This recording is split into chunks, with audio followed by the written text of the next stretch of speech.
Bonjour à toutes et à tous. Pour réaliser la couverture de mon Able Pepsi, j'ai utilisé deux cardstock A4 noirs parce que j'avais plus de grandes feuilles en 50 par 70.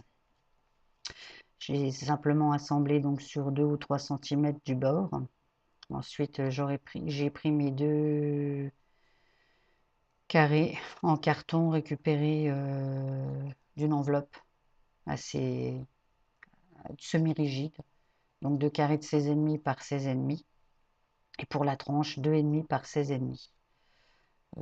J'ai fixé donc avec mon double face, mais vous pouvez le faire aussi avec de la colle.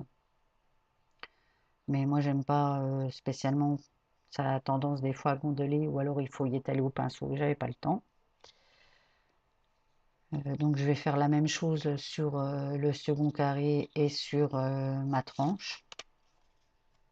On va accélérer sur ce coup-là, ça sera mieux.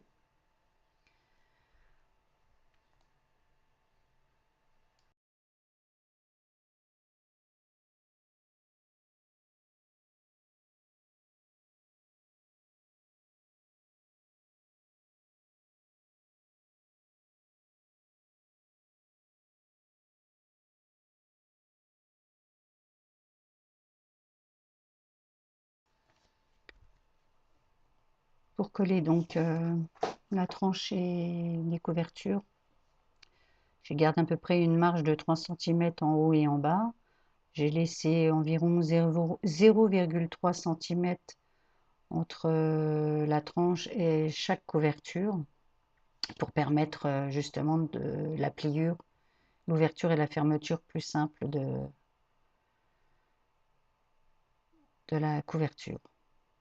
Donc je procède de la même façon avec le deuxième carré.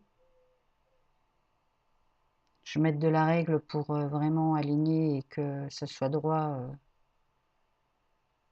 Ma couverture reste droite en fait. Voilà. Je garde 3 cm aussi à gauche et à droite.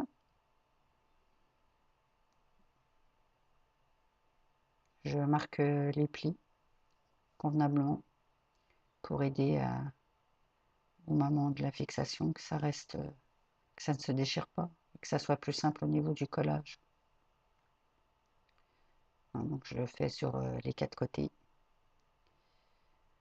Ensuite, je vais découper au niveau des ancres, donc en gardant 1 ou 2 mm sur un côté pour que quand on replie et colle tout, les coins soient recouverts et qu'il y ait du papier partout en fait et que ça fasse propre.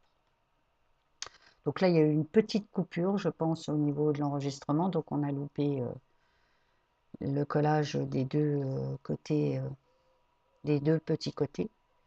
Enfin, on va voir là, j'ai procédé exactement de la même façon que ce que je suis en train de faire. Donc j'ai toujours utilisé du double face. J'en mets toujours un morceau sur le bord du carton et puis un sur l'extrémité du papier et un au milieu. Je suis sûre que ça maintient bien. Et comme je dis, on peut aussi utiliser de la colle. Il n'y a pas de... Voilà, c'est au bon... Chacun fait comme il a envie. Donc voilà, c'est simplement pour que j'utilise pour bien écraser le scotch pour que ça soit plus facile à retirer sans qu'il se décolle. Voilà. Et puis on va coller donc la grande languette en commençant par le milieu pour que ça ne fasse pas de pli. Voilà, et en allant vers l'extérieur. Et après en insistant bien sur au niveau de la tranche où il y a l'écart que j'ai fait, bien marquer le pli pour justement faciliter au moment du pliage et surtout qu'on ne fasse pas craquer le papier. Et on procédera de la même façon pour le côté opposé. On va accélérer la vidéo pour ne pas perdre de temps.